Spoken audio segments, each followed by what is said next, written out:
اور بنیادی طور کے اوپر انسان جب ایک گناہ کرتا ہے تو اس کے دل کے اوپر سیاہ نقطہ پڑ جاتا ہے. وہ سیاہ نقطہ ایک گناہ دوسرے گناہ کو آسان کرتا ہے اور ایک نقطہ دوسرا نقطہ لے کے آتا ہے. آہستہ آہستہ پورا دل کالا سیاہ ہو جاتا ہے. اسی طرح ایک نیکی دوسری نیکی کو آسان کرتی ہے. ایک نیکی دوسری نیکی کا رستہ بھی دکھاتی ہے اور دوسری نیکی کو آسان بھی کر دیتی ہے. جس طرح گناہوں کو کھینچتے ہیں نیکیاں نیکیوں کو کھینچتی ہیں. اسی وجہ سے کبھی کبھی گناہوں کی کثرت کی وجہ سے دل بیمار پڑ جاتے ہیں. فی قلوبہم مرض، مریض ہو جاتے ہیں، اور وہ مرض کئی مرتبہ اس حد تک بڑھ جاتا ہے کہ وہ مرض نفاق کی سٹیج پہ پہنچا دیتا ہے اور انسان کا ایمان ضائع ہونا شروع ہو جاتا ہے. فی قلوبہم زیغ، ان کے دلوں کے اندر کجی آنا شروع ہو جاتی ہے. کلا بل رانا، یہاں تک کہ دل زنگ آلود ہو جاتے ہیں. جب دل زنگ آلود ہو جاتے ہیں، یہ سارے کے سارے معاملات ہوتے گناہوں کی وجہ سے ہیں، اور آہستہ آہستہ ایمان دلوں سے نکلنا شروع ہو جاتا ہے. گناہ کے بعد گناہ، طریقی کے بعد طریقی، اندھیرے کے بعد اندھیرا بڑھتا چلا جاتا ہے. دلوں کے اوپر مہریں لگ جاتی ہیں، دلوں کے اوپر قفل پڑ جاتے ہیں. افلا یتدبرون القرآن ام علی قلوب اقفالها، دل قفل، ایسے دل لاک ہو جاتے ہیں، اور یہ لاک اور یہ قفل اور یہ تالے کھولنے کی ایک ہی چابی ہے، اور وہ چابی استغفار ہے، وہ چابی توبہ ہے. بندہ توبہ کرتا ہے، تالا کھل گیا. یہاں تک کہ ایسی کیفیت بھی نعوذ باللہ آ جاتی ہے کہ حاتم اللہ علی قلوبہم، دلوں کے اوپر پھر اللہ تالوں کے بعد، آپ کے عام مشاہدے کی بات ہے، سمجھنے کی، غور و فکر صرف کرنے کی ضرورت ہے. قرآن کی آیات سمجھ آ جائیں گی. تالا لگتا ہے کئی مرتبہ، کسی دروازے کو تالا لگانے کے بعد محکمے والے آتے ہیں اور اس کے اوپر کیا لگا جاتے ہیں؟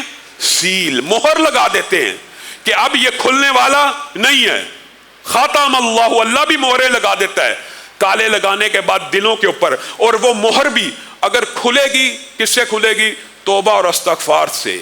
لیکن اگر کوئی بندہ مہر کھولنے کی کوشش ہی نہیں کر رہا، تالے کھولنے کی کوشش ہی نہیں کر رہا، زنگ دور کرنے کی کوشش ہی نہیں کر رہا، کجی دور کرنے کی کوشش ہی نہیں کر رہا، دلوں کا نفاق ختم کرنے کی کوشش ہی نہیں کر رہا، ثم قست قلوبکم من بعد ذالک، پھر تمہارے دل پتھر ہو جائیں گے. صرف نام کو دل ہے، لیکن دل ایسا سخت ہے، ایسی قساوت قلبی ہے کہ ایمان کی باتیں دل پہ اثر نہیں کر رہی. نیکیوں کی طرف دل راغب نہیں ہو رہے، برائیوں کے پیچھے دل بھاگ رہے ہیں. اور یہ ساری کی ساری دلوں کی بیماریاں، اس کے لیے وہی نسخہ کیمی ہے، وہی دیرینہ بیماری، وہی نامحکمی دل کی، علاج اس کا وہی آب نشاط انگیز ہے ساقی. یہ قرآن پاک کے اندر علاج لکھا ہوا ہے. استغفار کرو، چند آنسوؤں کا نذرانہ پیش کر دو، اللہ کی بارگاہ میں آ جاؤ. تمہیں شیطان نے، ابلیس نے کیسا وسوسہ ڈالا، اور شیطان اور ابلیس ایسے وسوسے ڈالتا ہے. ایک نیکی چھڑواتا ہے تو دوسری نیکی کیسے چھڑواتا ہے؟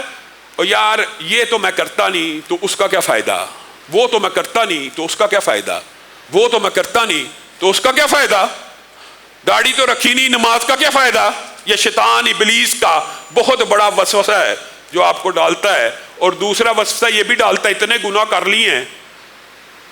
اور یہ جو معاذ اللہ محاورے معاشرے میں کئی مرتبہ بنے ہوتے ہیں، یہ بھی کئی مرتبہ کسی کے اوپر صادق آ بھی جائیں تو آ جائیں، 900 چوہے کھا کے بلی حج کو چلی، اس طرح کے محاورے بنائے جاتے ہیں. لو جی، یہ حقیقت ہے کہ لوگوں کو چکر دینے سے، لوگوں کو چکر پہ چکر دے کے خانہ کعبہ کے چکر کاٹنے سے گناہ معاف نہیں ہوتے. یہ بھی بات درست ہے، لیکن کیا گناہ معاف ہی نہیں ہوتے؟ یہ شیطان نے آپ کو مغالطہ ڈالا ہوا ہے. آج یہ مغالطہ کلیئر کرنے کی ضرورت ہے. شرح صدر سے آپ کو بتا رہا ہوں، آپ نے ساری زندگی علماء سے یہی سنا، اور یہ حقیقت ہے. حقوق العباد معاف نہیں ہوتے معاف جب تک آپ اس کا حق واپس نہ لوٹائیں. لیکن ایک بندہ حق لٹانا چاہتا ہے، ایک بندہ حق لٹانا چاہتا ہے، کیا اس کا بھی معاف نہیں ہوگا؟ یہ آپ کو شیطان نے وسوسہ ڈالا ہوا ہے. ایک بندہ کسی کو حق اس کا واپس دینا چاہتا ہے، اس کے پیسے حقیقت میں دل سے واپس دینا چاہتا ہے، اور ایسی صورت بن گئی ہے کہ واپس نہیں کر سکا یا اس کے وارثین نہیں تو اب گناہ معاف ہی نہیں. یہ شیطان کا وسوسہ ہے. حقیقت میں کسی کی حق تلفی کی ہے, دل میں احساس ندامت آ گیا ہے, اب وہ حق لٹانے کا متلاشی ہے, پھر بھی گناہ معاف نہیں. یہ کسی مولوی نے آپ کو غلط سبق پڑھایا ہوا ہے, اور یہ میں اپنی طرف سے نہیں کہہ رہا. اس کی دلیل کے اندر ایک بہت بڑی حدیث ہے, اور وہ حدیث آپ نے نوٹ کرنی ہے اور غور کرنا ہے کہ اللہ رب العزت کی رحمت کے دروازے کس قدر وسیع ہیں.